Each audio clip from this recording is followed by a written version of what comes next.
I now give the floor to Mrs. Jacqueline Coté of the World Business Council for Sustainable Development.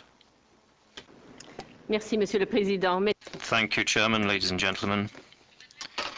I'm speaking on behalf of the 175 multinational companies which are represented within the World Business Council for Sustainable Development. These companies are deeply committed to a sustainable development policy, and they are ready to invest considerable resources in order to assist in achieving the Millennium Development Goals. We are convinced that our business activities, guided by entrepreneurship and a concern for profitability, are good for development, and that development is necessary for business sustainability and growth. I would like to give 3 messages to this debate from our membership. First of all, the contribution of companies to the MDGs can be significant. Secondly, a favorable climate for investment is necessary for the success of our projects. And finally, we are ready to commit to work with governments. The first point is the contribution of companies to MDGs can be significant in 2 different ways. Firstly, through the direct investment in developing countries, the members of the WBCSD bring technological and business know-how. They also bring considerable financial resources. They've also demonstrated the positive impact of their commitment through the transfer of their knowledge, their skills, and their good management practices. But our membership also realizes that they contribute to development in a different way. They invent, develop, and distribute new products and services which are particularly adapted to disadvantaged peoples and allow them to greater access to water, energy, and electricity.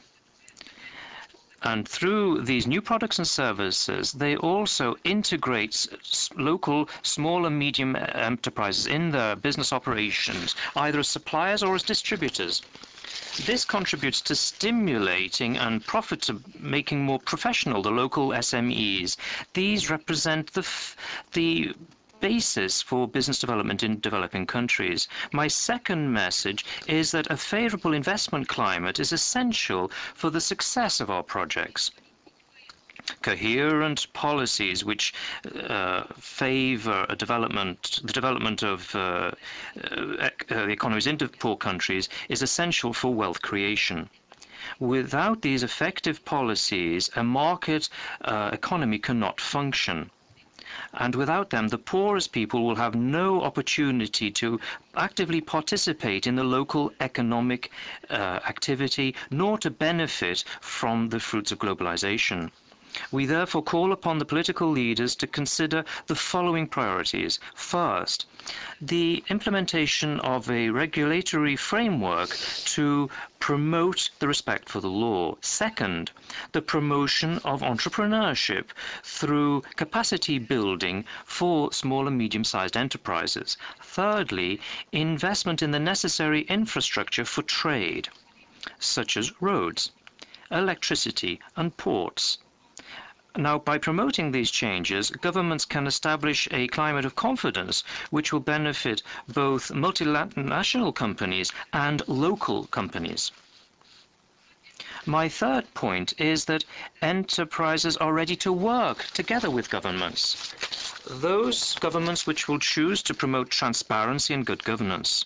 The private sector can, in that case, contribute actively to developing strategies and development initiatives, to feasibility studies for projects, and to establishing partnership between the public and private sector and other business activities which can improve the living standards of disadvantaged populations. The Secretary General, Mr. Kofi Annan, has identified water, energy, health and agriculture and biodiversity as priority sectors for intervention in order to meet the needs of the poor. The members of WBCSD share this and are integrating this in the Sustainable Development Strategy. Counteracting poverty requires new strategies which are audacious and innovative, both on the part of companies and on the part of political leaders. If governments play an active role in creating the necessary environment for business, companies will be motivated to invest financial resources, time and creativity to find business solutions which will stimulate broad-scale development. In conclusion, the WBCSD hopes that the important contribution by business to achieving the MDGs will be recognized by governments, and it also hopes that the government that will be adopted in September, the document to be adopted in September, will recognize that. Thank you.